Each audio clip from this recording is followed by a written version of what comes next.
Je disais que le Seigneur vous bénisse. Amen. Merci beaucoup. Ce que j'aimerais dire à chacun de nous, les mamans, les erreurs du présent ne sont pas importantes. Mais ce qui est important, c'est que vous deviendrez demain. Moi, je ne vois pas les erreurs, mais je vois ce que vous deviendrez. Un jour, nous aurons un culte de jeunes. Nos jeunes vont passer faire leur culte. Entre moi, nous aurons le culte de papa. Les papas vont faire un culte. Tout un mois que de papa. Pour que tout le monde comprenne que dans l'église, il a une place. Vous êtes là? Amen. L'église, tout le monde doit trouver sa place. Tout le monde doit servir. Moi, je ne veux pas qu'il y ait une église des spectateurs. Mais nous devons avoir une église où tout le monde est au service. Amen. Vous êtes là? Amen. Nous sommes sauvés pour servir. Nous ne sommes pas sauvés pour être spectateurs. Donc, on doit donner l'opportunité à toute personne de servir. Voilà, n'hésite pas, ne regarde pas tes erreurs. C'est en commettant des erreurs qu'on va te corriger, tu deviendras meilleur. Amen. Et si tu as peur d'affronter, tu ne deviendras jamais meilleur. Vous êtes là? Amen. Je vais parler aujourd'hui sur le secret du bonheur familial. Le secret du bonheur familial. Je vais parler plus sur la famille. Malheureusement, je ne vois pas assez de personnes ce matin, mais Dieu soit loué. Le secret du bonheur familial. Cet après-midi, c'est un culte de famille. Je vais parler plus sur la famille.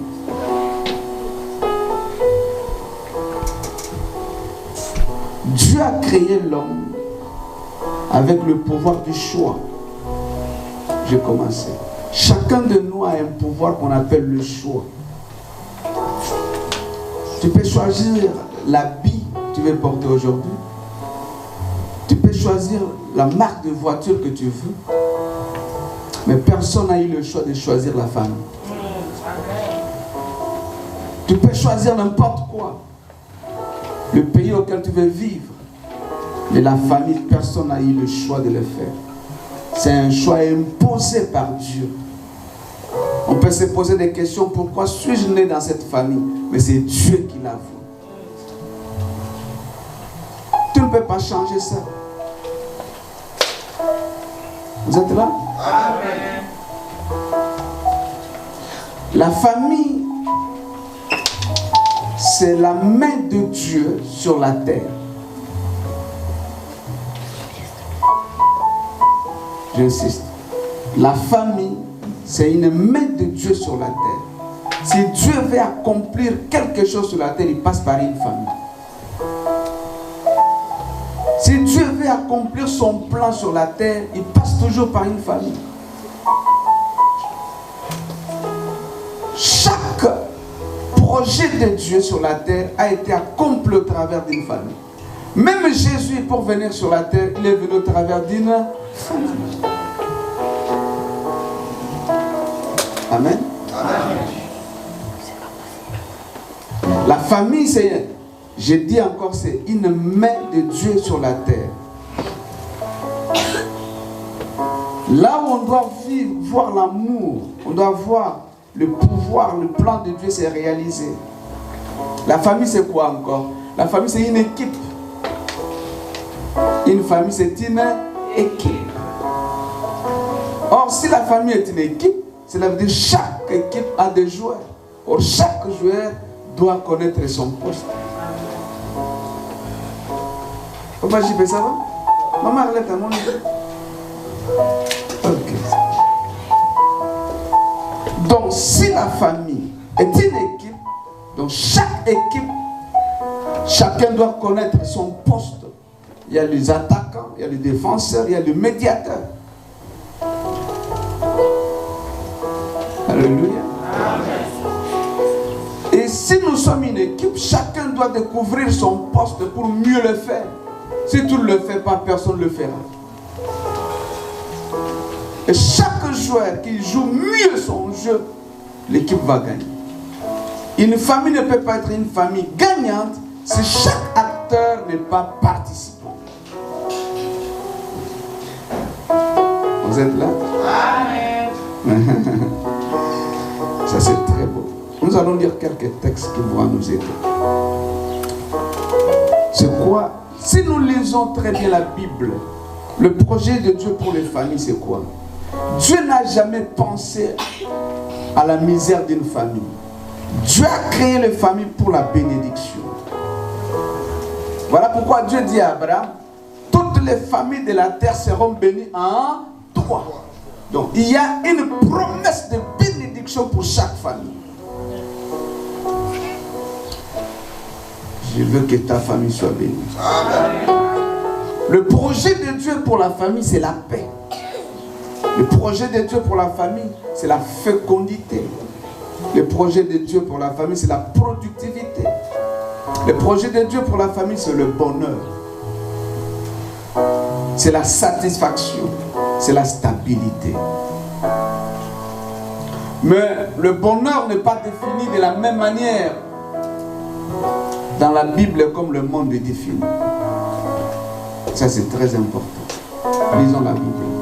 Ecclésiaste 2. Soyez rapide, veuillez m'aider rapidement. Ecclésiaste 2, versets 24 à 26. Ecclésiaste 8, verset 15. Qui a trouvé? Ecclésiaste 2, 24 à 26. Et Ecclésiaste 8, verset 15.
Amen.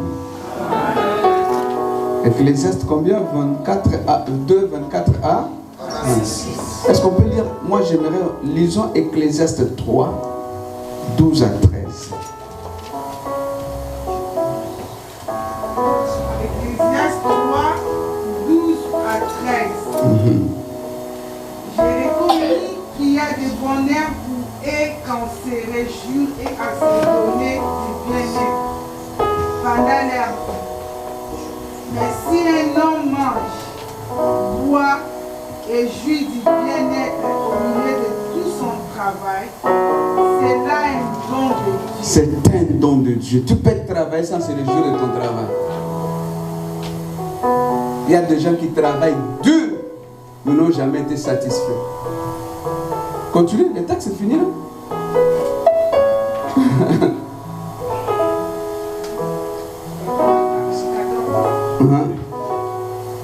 Alors, j'ai reconnu que tout ce que Dieu fait durera toujours. Il n'y a rien à y ajouter et rien à y retrancher. Merci. Le monde définit le bonheur selon les hommes, selon les orgueilleux. Pour eux, le bonheur se résume en termes de matériel, en termes de manger, en termes de boire. Vous êtes là? Amen. Pour les hommes, pour le monde, il résume le bonheur en termes de manger, de boire. Mais pour Dieu, c'est au-delà de ça. Pour Dieu, le bonheur, c'est un caractère, un état de vie. C'est d'abord un état de vie. Un caractère est caractérisé par une atmosphère de satisfaction, de tranquillité du cœur, de la paix, de la compréhension, du respect mutuel. Dans le jardin d'Éden, il n'y avait pas de voiture, mais ils étaient dans le bonheur. Vous êtes là? Amen. Il y a des gens qui travaillent mais ne se réjouissent jamais de leur travail. Et la Bible dit, ma version, je ne sais pas si quelqu'un lit dans cette autre version, peut nous aider. C'est qu'on a lu des proverbes, l'Ecclésiaste 2, il dit quoi? Est-ce qu'il y a une version? 8.15, il dit quoi?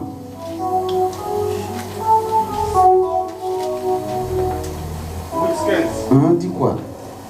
J'ai donc loué la joie, parce qu'il n'y a de bonheur pour l'homme sous le soleil. Sous le soleil. Qu'à manger et à boire. Qu'à manger et à boire. Et à se réjouir. Là c'est sous le soleil, mais pas sous le cieux. Parce qu'il y a deux choses dans l'Ecclésiaste quand il lit. Il y a la vie sous le soleil et la vie sous le cieux. Sous le soleil, c'est ce qui est humain. Mais sous le cieux, c'est qui dépend de Dieu. C'est là ce qui doit l'accompagner au milieu de son travail. Ça c'est l'homme. Pendant les jours de vie que Dieu lui donne sous le soleil. Sous le soleil. Pour l'homme, le bonheur, c'est manger, boire. Mais pour Dieu, ce n'est pas ainsi. Il dit encore, pour bénéficier de ton travail sur cette terre, c'est un don de Dieu. Il y a des gens qui travaillent, mais ne bénéficient jamais. Ils ne sont pas contents de la vie. Et la Bible dit encore, il y a un texte qui dit, c'est un étranger qui viendra se réjouir du fruit de ton travail. Il dit, ce que je vis comme un mal sur la terre, l'homme travaille dur, mais c'est un étranger qui viendra se réjouir de son travail. Hein? Ça veut dire quoi? Ça veut dire quoi? Tu travailles dur, mais tu n'arrives pas à acheter un beau habit pour toi. Mais quand tu meurs, le fruit de ton travail, c'est les autres qui en bénéficient. Celui qui n'a pas souffert, on l'appelle étranger, qui viendra se réjouir du fruit de ton travail. Frères et sœurs, réjouis-toi du fruit du travail que le Seigneur te donne. Sinon, c'est un étranger qui viendra en réjouir. Vous êtes là? Amen. Quelles sont les choses qui peuvent t'amener au bonheur dans la famille? Malheureusement, la plupart de nos familles, nous avons la promesse de la bénédiction. Mais ce que nous vivons, c'est le contraire. Nous vivons quoi? Des conflits. Nous vivons quoi? L'influence de la sorcellerie. Nous vivons quoi? Des maladies héréditaires. Nous vivons quoi? Un cycle de malédictions sans fin. Mais où est cette promesse de la bénédiction? Vous êtes là? Quelques points qui peuvent vous aider, qui peuvent nous aider à vivre le bonheur dans la vie. Première chose, si vous voulez vivre un bonheur familial, première chose, il faut vaincre l'esprit d'instabilité. L'esprit d'instabilité. Viens avec moi l'esprit d'instabilité. C'est un obstacle réel à l'épanouissement d'une famille. L'esprit d'instabilité va entraîner la déception, va provoquer l'amertume. Il y a des gens qui sont habités par un esprit d'instabilité.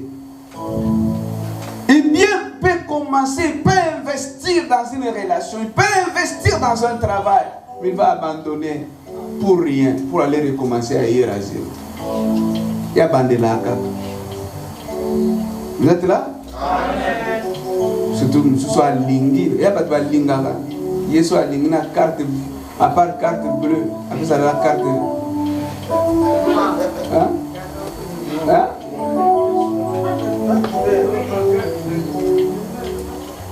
Carte vitale.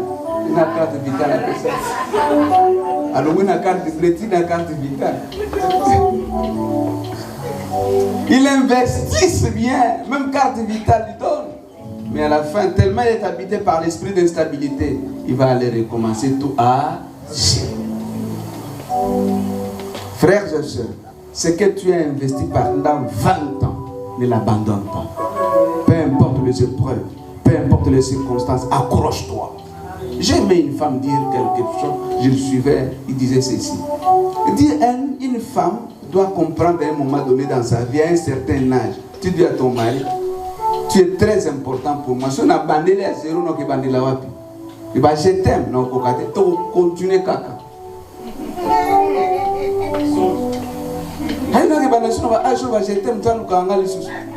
Ça ne marchera pas. Je dois rester là. Il ne faut jamais être habité par l'esprit d'instabilité. Cet esprit d'instabilité peut venir des combats familiales. Il y a ceux qui ont des combats dans leur propre famille et leur créent l'esprit d'instabilité. Il y a ceux qui vivent, sont habités par cet esprit d'instabilité à cause de guerres internes. Tellement dans la maison, il n'y a que de petites guerres internes. Sachez-le, tôt ou tard, vous allez créer un esprit d'instabilité. L'esprit d'instabilité peut venir par la compétition. Il ne faut jamais se compétir dans la maison avec ton mari. Plus il y a la compétition, plus tu es en train de mettre l'instabilité dans ta propre maison. Tu ne le deviendras jamais comme lui. Je peux continuer? La compétition. Parce que l'autre s'est habillé comme ça. L'autre, tu es en train de vivre une vie de compétition. Cette vie de compétition va créer l'instabilité dans ta propre maison. Il y a des femmes qui vivent dans cet esprit d'instabilité parce qu'ils veulent se créer. Et ça va vous priver d'une vie paisible. Chaque jour il y a des combats, chaque jour il y a des luttes, parce que vous êtes habité par cet esprit. Deuxième chose, l'esprit d'instabilité peut venir par un passé qui réclame votre présent. Il y a des femmes, il y a des hommes, un passé le réclame. Si ton passé contrôle ton présent, le présent vivra l'instabilité. Ne laisse jamais ton passé contrôler ton présent. Il est encore dans son téléphone des photos de son ami du passé, de mon ex du passé. Plus tu es en train de vivre tu es en train de faire appel au passé dans ton présent, tu es en train de détruire ton présent. Est-ce que je peux continuer? À des fois dans la vie, il faut apprendre à dire non au passé. À des fois dans la vie, il faut mettre croix au passé et regarder l'avenir. Si le passé était meilleur, Dieu n'allait pas te donner le présent. Il fallait rester avec ce passé. Si le passé n'est plus avec toi dans le présent, dis au revoir le passé. Regarde l'avenir. Amen. Amen. Amen. Amen. Vous devez mettre de côté le passé. Ignorez le passé. Le passé est vieux. C'est déjà passé. Arrêtez de vous retourner pour réfléchir sur le passé. Il y a une femme dans la Bible, Osée chapitre 3, versets 1 à 5. Allez lire ça à la maison. Osée 3, 1 à 5. Cette femme était une prostituée. Mais un jour le prophète, vous êtes là? Le prophète, Dieu envoie un prophète. Elle dit, va épouser une prostituée. Elle part épouser la prostituée.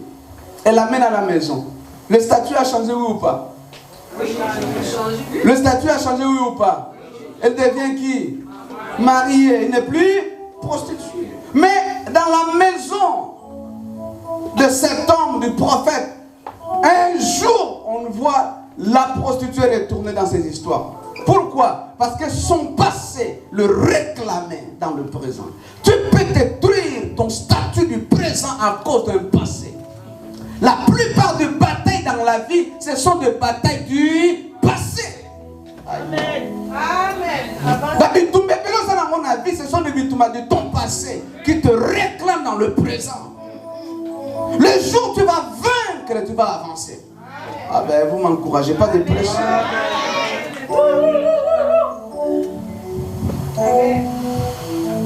Si vous avez besoin de vous repentir pour vos échecs du passé, repentez-vous. Mais que le passé ne contrôle pas ton présent.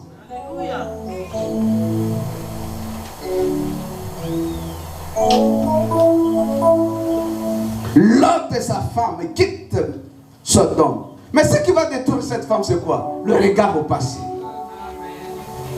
Mon regard au passé peut me faire stationner pour ne pas avancer. La plupart, ils sont ici dans nos églises. Ce sont le passé qui le réclame. Ce sont le passé qui le met sur place. Au lieu d'avancer, mais tu es toujours accroché à ton passé. Arrêtez de regarder souvent le rétroviseur du passé. Arrêtez de remuer le passé. Arrêtez de regarder des photos, les SMS, le rappel du passé. Déchargez-vous de votre passé. Déchargez-vous des habitudes du passé. Déchargez-vous du langage du passé. Déchargez-vous des événements du passé. Le passé ne reviendra plus jamais. Quelque chose que vous n'avez pas oublié va contrôler votre présent. Oh. Alléluia. Oui, je ne peux pas nier mon passé, je le sais, mais je ne le suis plus là. Mon passé, je le sais, mais ça ne peut plus contrôler mon présent. Fixez les yeux sur le nouveau chemin que Dieu a tracé. La Bible dit, ne pensez plus aux événements passés. Oh, ne pensez plus aux événements passés. Ne considérez plus ce qui est ancien. Ce qui est passé est passé. Laisse-moi dire à quelqu'un, plus tu t'accroches au passé, plus tu mets une croix aux nouvelles choses dans ta vie. Les nouvelles choses ne viendront pas quand tu es accroché au passé. C'est toi-même qui es en train de chasser de nouvelles opportunités. Tu es en train de chasser de nouvelles chances. Tu es en train de chasser de nouvelles choses parce que tu es accroché au passé. Ma prière cet après-midi, que Dieu crée de nouvelles choses. Le diable, quand il veut travailler avec toi, il va travailler avec ton passé. Aïe. Le diable travaille avec notre passé. Il viendra te montrer le passé. Le jour où Satan a réclamé Pierre, qu'est-ce que Satan a fait? Il a mené Jésus le passé de Pierre. Il dit, Pierre était pécheur à Libongo. Et il a pris ceci, il a pris ceci, il a pris ceci. Mais Jésus dit, le Pierre de Libongo n'est plus le Pierre d'apôtre. Si tu as le passé de Pierre, moi je le présent de Pierre. Mon Dieu, il faut affronter argument contre argument.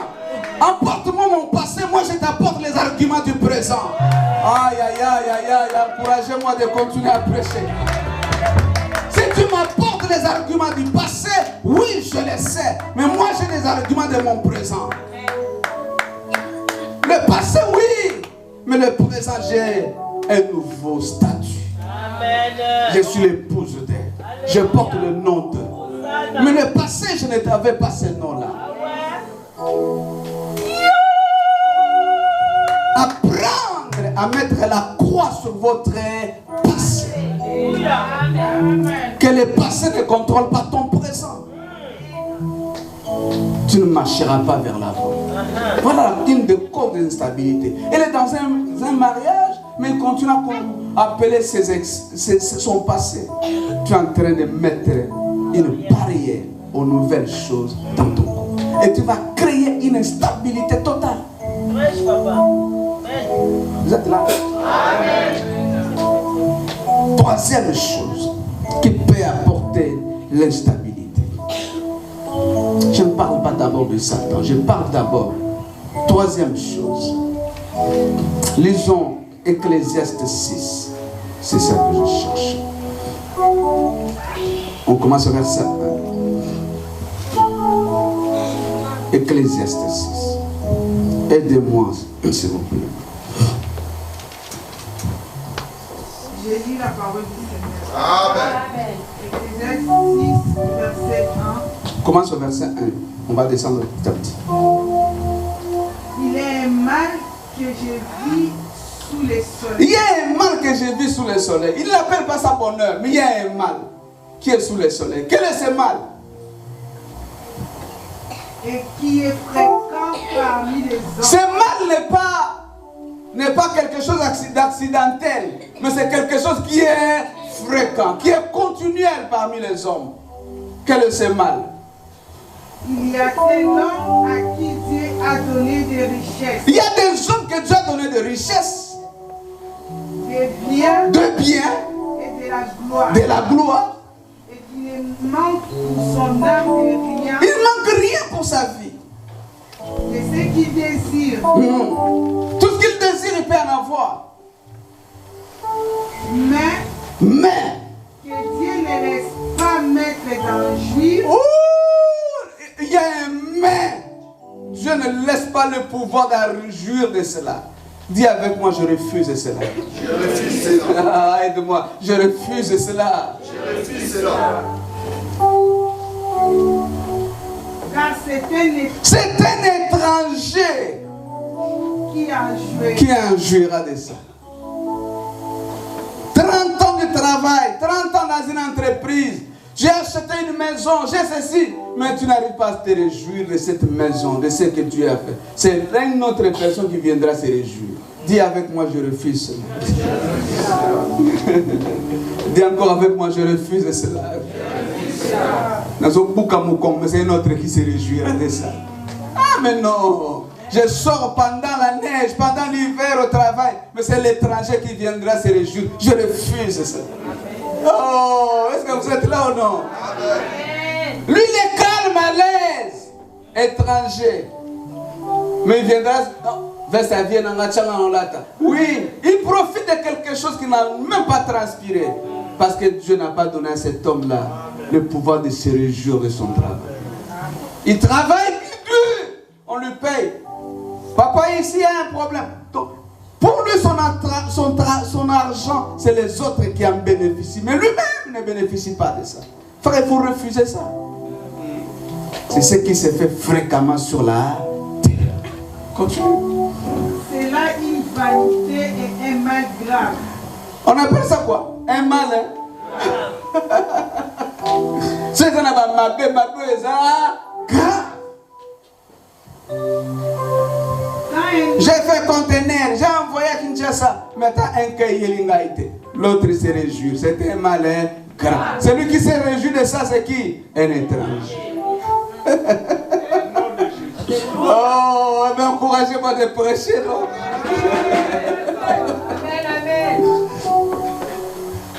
Tous les risques que tu as pris pour faire le conteneur, c'est un étranger qui se réjouit. Tous les risques que tu as pris pour acheter une voiture, c'est un autre qui se réjouit. C'est un mal grave qu'il faut refuser. Dis avec moi, je refuse. Oui. Continue. Quand un homme aurait 100 fils, vivrait un grand nombre d'années, et que les jours de ces années se multiplieraient. Si son âme ne s'est point rassasiée de bonheur, et si de plus il n'a point de septile, je dis qu'un avorton est plus heureux que lui. Waouh, Soukawa. Tu connais un avorton? Tu connais un avorton? Vas-y, tu sais qu'un avorton est plus heureux que toi.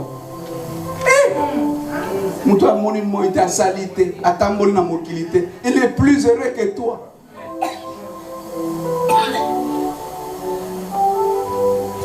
C'est ça, c'est que la vie, les gens vivent sur cette terre. Parce que c'est les autres qui se réjouissent de leur fruit de travail. Je dis, un avorton est meilleur que toi. Un avortement, mon avortement,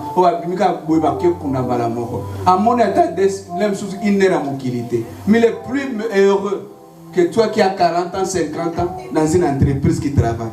Mon Dieu, je dois refuser ça. C'est ça un mal grave. que les hommes vivent. Qu'est-ce que je vais parler par là? Il y a des choses qui amènent l'instabilité. Il faut donner plus de l'importance à la recherche de l'argent, une vie sociale en négligeant la famille. Maman et papa sortent tôt au matin. Ils rentrent à 22h. 4 boulots, 5 boulots. C'est bien. Mais, tu sacrifies. Bano bima. Oye, ba vous sur baliaki. Pour y aller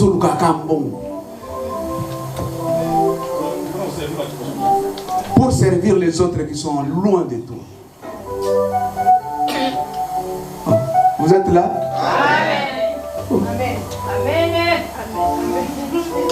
Amen. Au Bukita. Pour vous à la carte.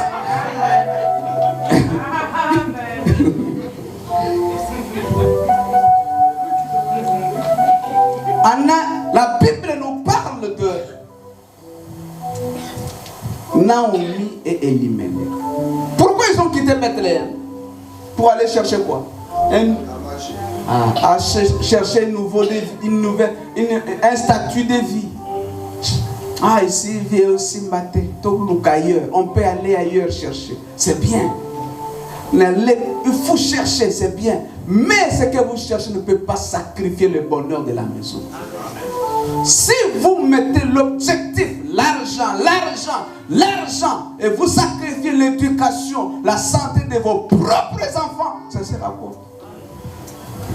Ils sont allés chercher le bonheur, mais qu'est-ce qu'ils ont trouvé? Maman. Parce qu'ils ont placé le social au-dessus de leur propre vie. Il ne faut jamais placer le social au-dessus de vos propres vies. Ce qui est important, c'est j'ai du pain à manger. Gloire au Seigneur. Si j'ai le pain à manger pour les enfants, gloire au Seigneur. Mais je ne peux pas le sacrifier pour le bonheur. À deux fois, ce bonheur que je me sacrifie, je ne me réjouirai pas. C'est un étranger qui viendra en réjouir. Ça sert à quoi?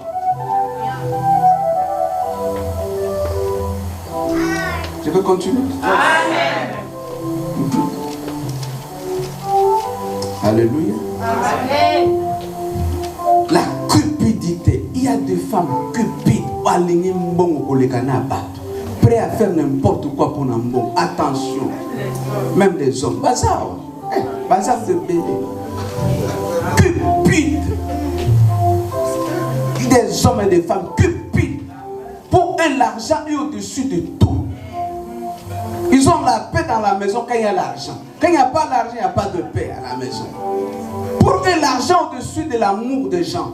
Pour eux, l'argent au-dessus de même de leurs propres enfants. Avance, papa. Ça sert à quoi? J'ai pas le temps. J'ai pas le temps. Oui, tu n'as jamais eu le temps. Pourquoi? Parce que tu es toujours à ce qui concerne l'argent.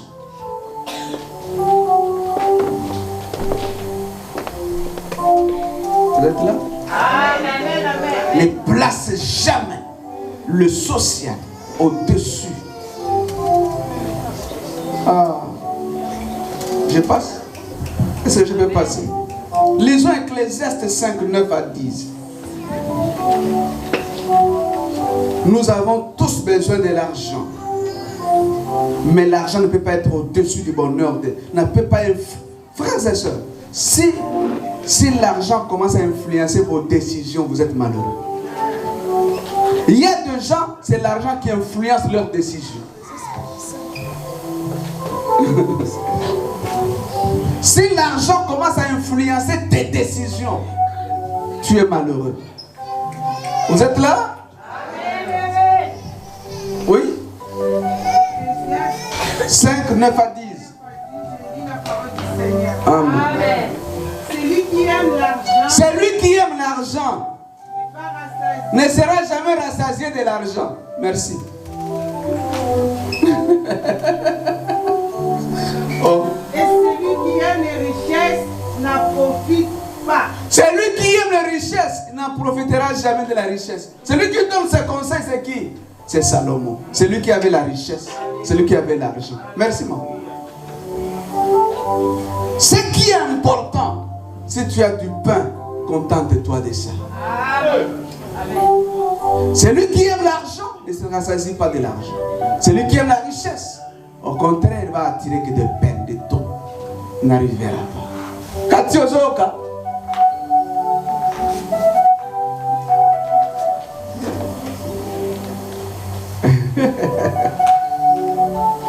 Oh, vous êtes là? Amen. Tu veux te marier avec un homme parce qu'il a l'argent. Tu connais la source de son argent?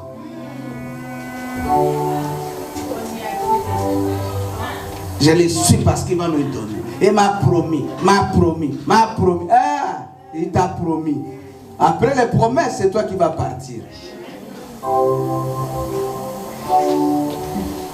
Le problème, ce n'est pas l'argent.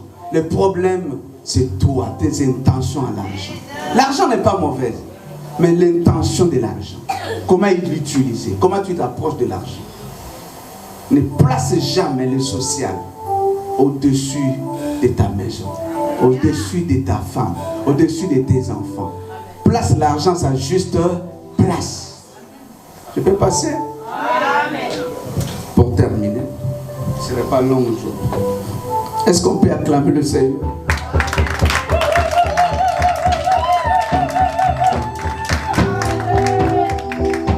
Qu'est-ce qui peut encore amener un déséquilibre dans la maison?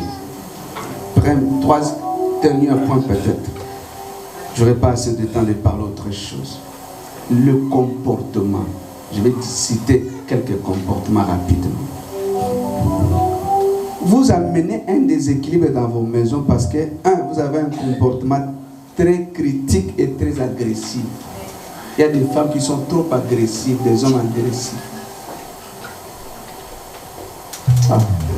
Nous m'avez. Trop agressif. Trop agressif. Des hommes agressifs, des femmes agressives. Ta façon de répondre est toujours avec agressivité. Nakoba tonatika. Lobango. Lini maman natika.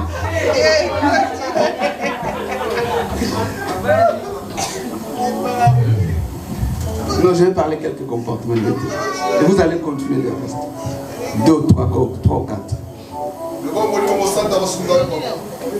Attention à un homme, à une femme qui a un comportement ou des émotions manipulatrices.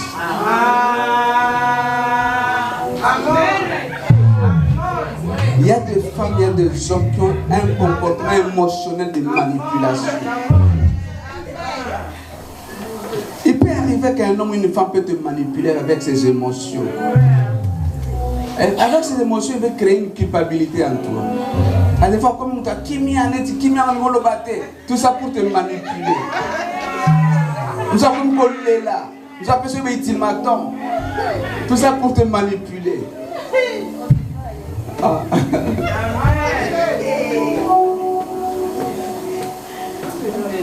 Il y a aussi des hommes. Il y a une différence entre dire les choses clairement. Il y a aussi une différence de manipuler. S'il y a des choses à parler clairement, parle clairement au lieu de manipuler. Amen.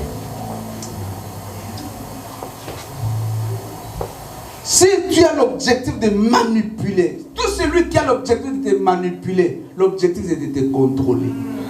L'objectif final est à contrôler. Mais rien de manipulation. Pour te contrôler. Attention. Si tu as des émotions à dire, dis-le honnêtement. Si tu as des sentiments à dire, parle clairement. Mais ne manipule pas. Ne manipule pas. Regardez un homme au nom d'Akab. Manipulateur. Pourquoi tu plais mon garçon, mon mari, pourquoi tu es comme ça? Parce que Naboth ne peut pas me donner son champ. Un homme manipulateur.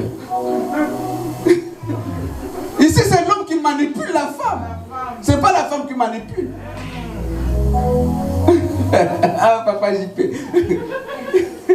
Il y a des hommes qui manipulent. Tout simplement il veut tirer bénéfice. Il veut te contrôler. Il y a aussi des gens qui manipulent. Maintenant, à cause de cette manipulation, la femme est devenue meurtrière. Elle a créé... Enfin, il y a des manipulations que tu peux faire. Tu ne sais pas qu'est-ce qu'elle va pousser à l'autre à faire. Et comme c'est Moïbi, et comme c'est Scro. Parce qu'il veut satisfaire tes émotions. Yes. La vérité, papa. Ouais. Deuxième comportement. Maternage. Tu n'es pas la maman de ton époux.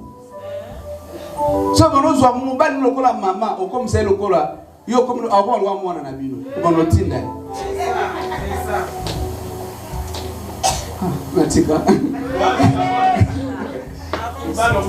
Il ne faut jamais, hein?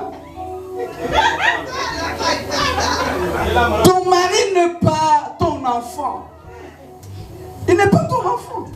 Si tu te comportes comme une maman dans la maison de ton mari, comme ça, on tient à la verre.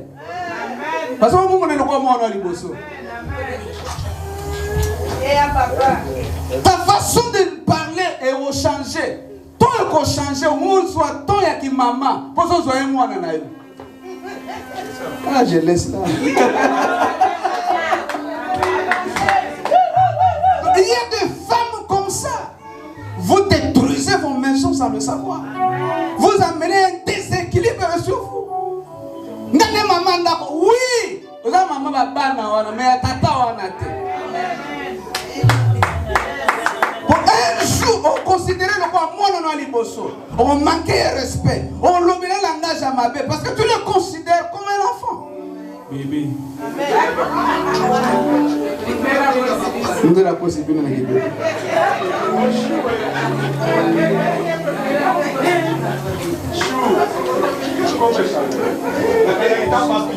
et vous allez priver votre homme de toute indépendance, d'être l'homme dans la maison. À ce moment-là, tu es appelé à être épouse et mère de tes enfants. Tu es épouse de. Tu n'es pas mère.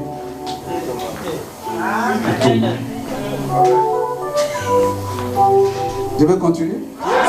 Nous sommes comme un téléphone. J'aime une femme. La semaine à moi, il dit, on pose, c'est un théâtre. Il dit, est-ce que toi tu contrôles le téléphone de ton mari? Il dit, non, moi je suis au pouvoir. Je ne peux pas contrôler ce qu'il y a à l'opposition. Mais si c'est chez moi, ceux qui sont à l'opposition sont à l'extérieur. Dans l'année, la votre opposition, si vous adoptez ces comportements, tout ce qui ailleurs ne te concerne pas. Gère ta maison. Vous savez, il y a un problème. Plus la musique est plus forte à l'extérieur, ce qui est à l'intérieur, vous voyez comment bien.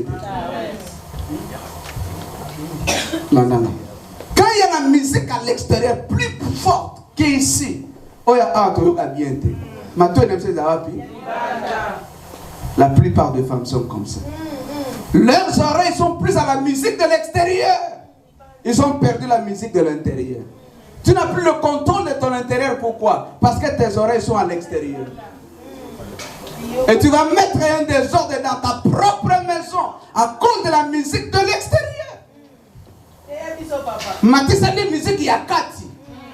Et si ma quelle est le collègue? Il y a des bananes au Yokate.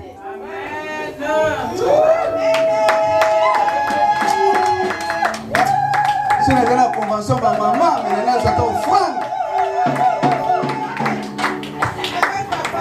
Est-ce que vous êtes là?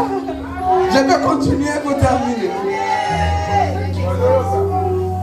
Troisième chose, l'attitude colérique et agressive. Là, je vais insister. Une femme ne peut pas résoudre un problème avec une attitude de colère et d'agressivité. La Bible parle de douceur qui apaise. Lisez-moi, maman, Proverbe 30-33. Proverbe 30-33. Proverbe 30-33. Ah, papa, fils n'est pas là? Ok. Proverbe 30-33. Proverbe 30-33, j'ai lu dans le Amen. Car la pression du lait produit de la crème. Qu'est-ce qui produit la crème? La pression du lait. Ils sont pressés, et puis la crème. Okay. La pression du nez produit du sang. Ah, ce que pression solo ma casse, ma kile mobile. Et la pression de la colère. La pression de la colère Produit du terrain. Bon, on soit rebellé là pourquoi? La pression de la colère. Plus il y a la pression de la colère, plus on soit le Wayananda. Plus orgueil est ananda, plus calme qu'on soit le Wayananda. Éviter. Et ça va rendre une femme trop agressive. Et cette agressivité n'accomplira rien. S'il faut sortir et se taire, tais-toi dans ces moments-là pour apaiser la température. L'attitude de manque de confiance ne construit jamais une maison. Ne construit jamais une maison. Écoutez, conseil gratuit. L'amour sans confiance est que la musique. Je peux continuer? L'amour sans confiance est que la musique. Tout amour sans confiance est que la musique. J'aime mon mari, j'aime ma femme. Oui, tu aimes. Mais quand il n'y a pas confiance, cet amour est pour faire.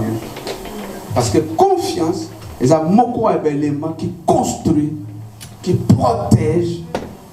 Ce sont des barrières de l'amour. Vous êtes là? Je suis presque à la fin. Ne discrédite pas ton mari en public, ni ta femme en public, et au créer qu'au soit. Discréditer l'autre en public va créer l'instabilité dans la maison.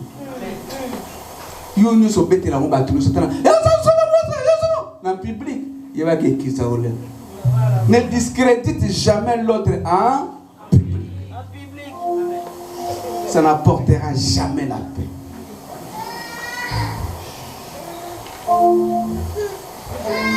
Vous êtes là?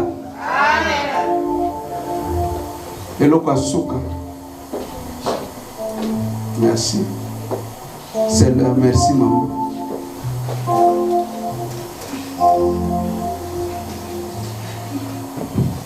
Plus tu te révèles, Olobaka va critique, Olobaka va critique à Maninga.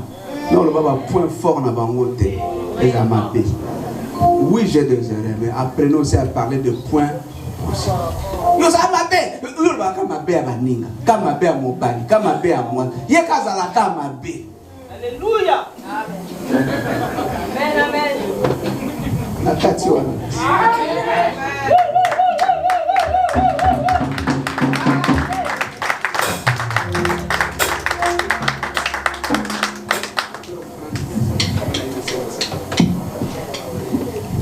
Est-ce qu'on peut prier?